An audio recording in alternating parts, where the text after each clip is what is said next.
Hello friends, intermittent fasting is one of the best way to reduce the body weight, and it is one of the best way to reduce the chances of advancement of diabetes. A lot of cases of diabetes can be completely reversed also once the patient reduces the weight by doing intermittent fasting. One big problem in these cases is that whenever we start intermittent fasting in diabetics, there is a lot of concern about sugar medicines because a lot of times the patients are on multiple diabetes control medicines, and what happens that once we put the patient on fasting, there are high chances that the patient might suddenly go into hypoglycemia. Given the fact that every patient will not respond to fasting within a short span of time, some people might take a short time, some people might take a long time, and immediately we cannot stop all medicines for all patients, because if we stop medicines, there are high chances that the patient might go into sudden hypoglycemia. So how do we manage medicines in these patients? Let's discuss today. The topic is very interesting, so I would request you to see the topic till then. Before we dive into the topic, I would request you to subscribe to my channel and to like the videos. Without wasting any time, let's start the video. First of all, we would recommend you to discuss the problem with your healthcare provider, because every patient will have a different patient profile, every person will have a different medicine profile. There are high chances that there might be requirement of significant adjustment of the medicines, which needs to be done before you start yourself on intermittent fasting or you start your relative on intermittent fasting. Therefore, it is always better to consider consultation with your diabetologist, with your endocrinologist, or whatever diabetes specialist and nutrition specialist you are consulting, and discuss with them the possibilities of doing intermittent fasting, the pros and cons, and they will help you in adjustment of the medicines. I will be giving you some basic guidelines for adjustment, but the same guidelines might not be applicable for all the people. That is why consulting your own healthcare provider might be advisable in a lot of cases. Next is that you should choose a suitable fasting profile for your patients. Initially, what I do with my patient is that I ask them to start with a 12-hour fasting period. Although we all know that a 16-hour fasting window is most often required to achieve an optimal body weight, and most of the people will require fasting even beyond that. But in diabetics, usually if at all we start the patient straight away with the 16 hours, because of the pressure of medicines and because of the habits of the patient, a lot of times the patient might not be able to control the hunger, and the patient might go into sudden hypoglycemia. That is why it is advisable that you start with a shorter duration fasting interval, that you fast for 12 hours and eat your food within 12 hours. In these 12 hours, I usually ask my patients that you take food for less number of times. You should not keep taking food every 2 hours or 3 hours as was earlier recommended. You should take your food only 2 to 3 times per day, and you should not keep on munching on snacks or tea or coffee or nuts or fruits in between. You start with a 12-hour fasting window, and then every month you can step up and you can increase that by 1 hour every month. This is what I recommend to my patients. Start with a 12-hour fasting window, go to 13, go to 14. Maybe you can start with an 8 to 8 fasting schedule. That means you take your last meal at 8 o'clock in the night. Morning meal you take at 8 o'clock in the morning. So 12 hours fasting window you get. In that fasting window, you don't take anything except for water. Once you achieve your 12-hour fasting window and your medicines are properly adjusted, you are not getting hypoglycemia, then 1 hour every month you keep on increasing, and simultaneously you keep on monitoring your sugar levels and you keep on decreasing your medicines as your sugar level starts to go around 100. What I try in these patients is that I try to maintain the sugar level slightly on the high side. I keep decreasing the medicine. Initially, when I start the patient on fasting, I decrease maybe half dose of a tablet.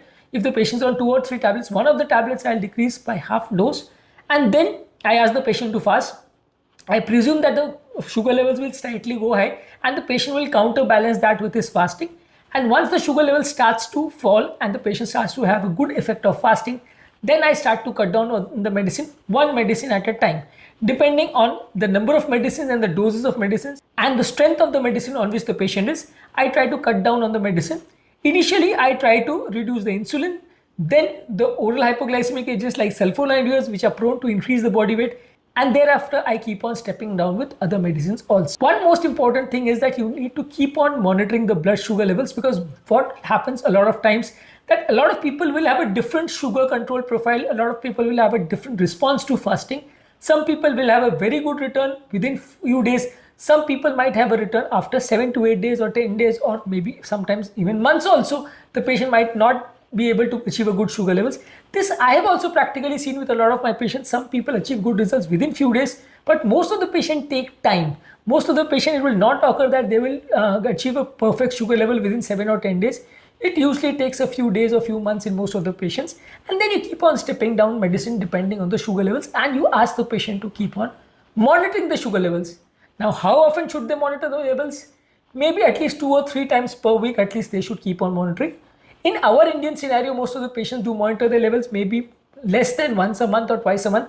I advise them to take a glucometer at home, measure the sugar levels at least 3 to 4 times per month, and a rough change of sugar patterns that if the sugar values are starting to drop to around 100 or 90 levels in most of the times, then it would be better that I step down with the medicine and ask the patient to increase the duration of fasting. As the patient keeps on increasing duration of fasting from 12 hours to 13 and 14 and 15 and 16, I keep on stepping down on the medicine depending on the response of the patient. Once the patient goes up to 16 hours and starts reducing the body weight, then the results might be much better than what is expected early on. So going a bit slower is what is the dictum in diabetic patient, especially when the patient is on a very high dose of multiple oral hypoglycemic agents and insulin. Next most important tip is that be cautious about short-acting insulin and very strong oral hypoglycemic agents, because this will cause sudden reflex hypoglycemia. In most of these patients, I do not try to give them a night dose of medicine. Most of these patients at a bedtime dose of medicine or a nighttime dose of oral hypoglycemic agent or insulin, I usually avoid. Most of the medicines I try to shift in morning and afternoon times. That will be the feeding window of the patient. In the fasting window, I avoid giving any medicines, because there are high chances that if at all I give a medicine at 6 or 7 o'clock in the night, then once the patient has had his dinner, there are high chances that he might go into another spell of hypoglycemia after having his dinner. So that might be difficult for him to manage his hunger, and he might be tempted to eat more food. If he doesn't eat food, he might go into hypoglycemia. So evening times, I try to avoid most medicines. I try to bring down the medicines in the afternoon and the morning time, so that in the feeding window, the patient will have most of the short acting and the stronger insulin and stronger oral hypoglycemic agents. The longer acting insulins or the bedtime insulin can still be taken, because that is very slow to act and that does not precipitately decrease the sugar levels, does not cause severe hypoglycemia. So that might be taken at night time as was done earlier.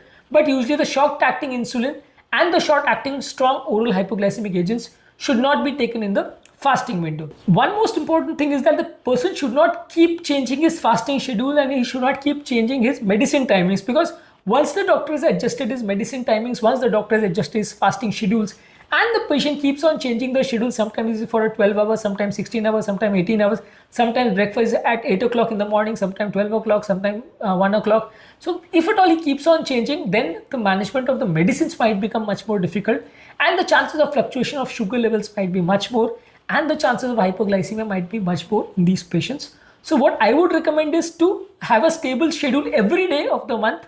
Maybe for 12 hours you fast every day in the month. Do not miss it on a single day also.